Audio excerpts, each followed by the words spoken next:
What's up, it's Control Trades, and in today's video I'll be discussing option contract selection when it comes to day trading. Over the course of the pandemic, I've logged thousands of day trades, and I've learned a couple lessons that I would like to share with you guys who are just starting out option trading. In my opinion, there is no right strike price that you can choose when option trading, but there is a wrong strike price in the sense that you are adding unnecessary risk.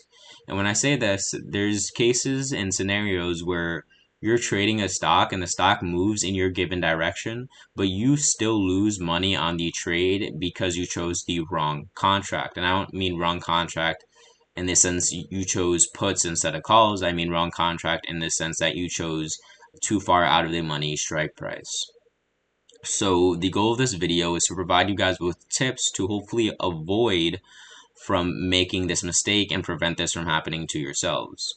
So when choosing an option contract when day trading, the first thing that I look at is liquidity.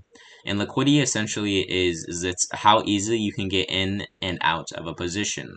So all contracts, I have these descriptions and these descriptors basically telling you about the contract, how it's traded, what uh, it's being bought at, what it's being sold for, how the contract moves, etc.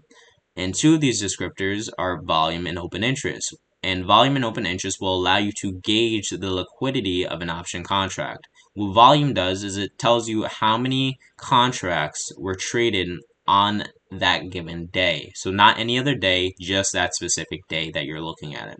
So for example, these contracts are based on Friday's data, but the volume here is 5,967. This is saying that 5,967 contracts were traded on Friday.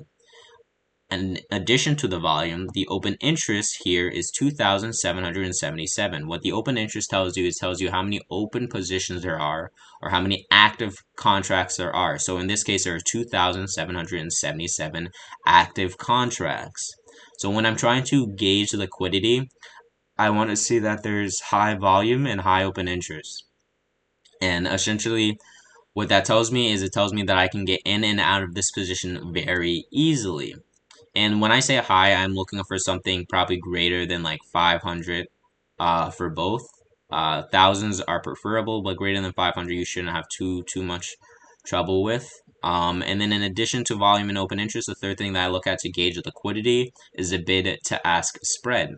And what the bid ask spread tells you essentially is it tells you the difference between what sellers are willing to sell for and what buyers are willing to buy for.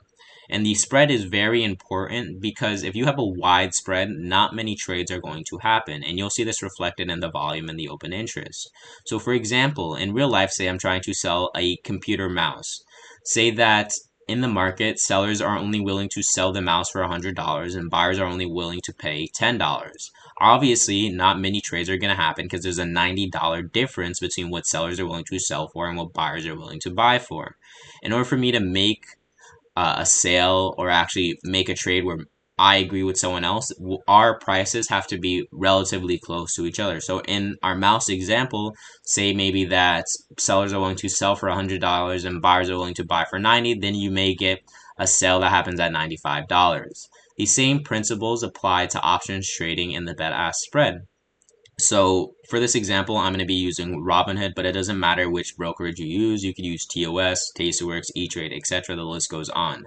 But on Robinhood, if you click the price right here, under where it says limit price, you'll see two numbers separated by a dash. The number on the left side, the lower number, is what we call the bid. In this case, the bid is 2.27. What this is saying is that buyers are willing to pay $2.27 in option premium or $227 maximum for this contract. So the bid is the highest price that the buyers are willing to pay. On the other hand, on the right side, you have the ask. The ask is the lowest price that sellers are willing to sell for. So in this case, the sellers are willing to sell for at the lowest $2.38 in option premium or $238. So here the bid-ask spread is about 11 cents, which isn't too bad. My rule of thumb when I'm looking for tight bid-ask spreads is less than 10 cents. If it's less than 10 cents, I'm going to try and fill at the ask or at the mid. If it is greater than 10 cents, then you can still trade it, but I recommend that you're trying to fill below the mid price or at the bid. You do not want to be trying to fill above the mid if it's a greater than 10-cent bid-ask spread.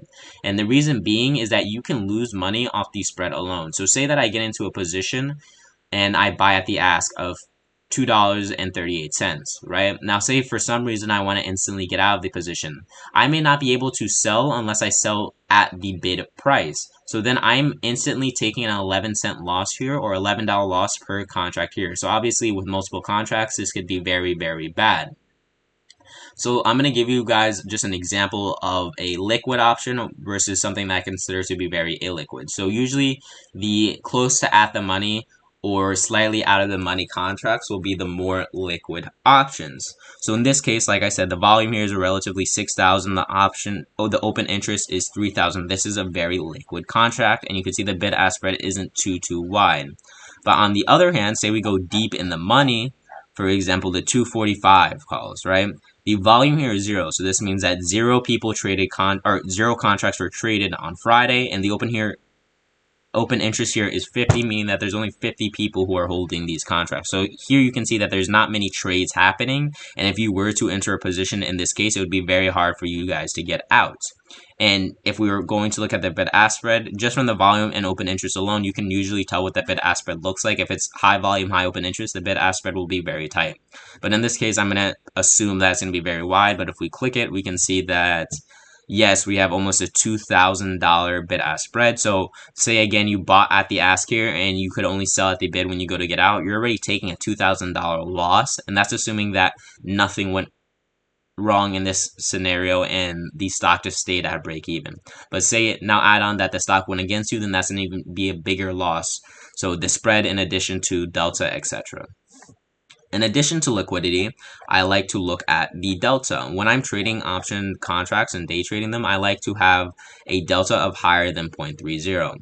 And the reason being is because under that 0.30 mark, you usually see that the contracts are affected more by theta and IV than if they were closer to at the money. And that is because they have a lower percentage chance of expiring in the money. And ideally, the goal of option traders should be that the contracts expire in the money or that they go in the money. So I would prefer buying an out of the money contract go in the money, because in terms of percentage gain, you'll make higher percentage gains if you have an out of the money contract go in the money versus an in the money just go farther in the money, right? So for me, I would rather invest a smaller amount of capital and make a lot on that capital based on percentage rather than invest a ton of capital and make a little bit in terms of percentage. And then in addition to the delta, the last thing that I like to think about is the day sale expiration. So my rule of thumb for day trading is that if I'm day trading contracts between Monday to Wednesday, I will be buying the same week expiration. But if I'm day trading contracts on Thursday or Friday, I will be purchasing next week's expiration. And the reason being, again, is that theta and IV will kill you, or you'll see the effect much harsher on Thursday and Friday. So Thursday and Friday is always next week's expiration. Monday through Wednesday is the same week expiration.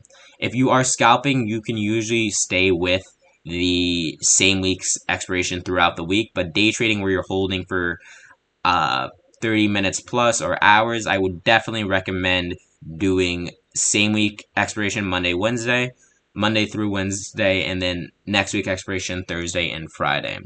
So that concludes all the tips I really had for you guys for today's video. Just to recap, I want to see highly liquid options, so high volume, high open interest, tight bid-ask spread. The next thing I want to look at is the delta is at least 0.30 or greater, and the contract is out of the money or at the money. And the third thing that I'm looking at, or the rule I guess I have, would be Monday through Wednesday, same week, Thursday, Friday, next week.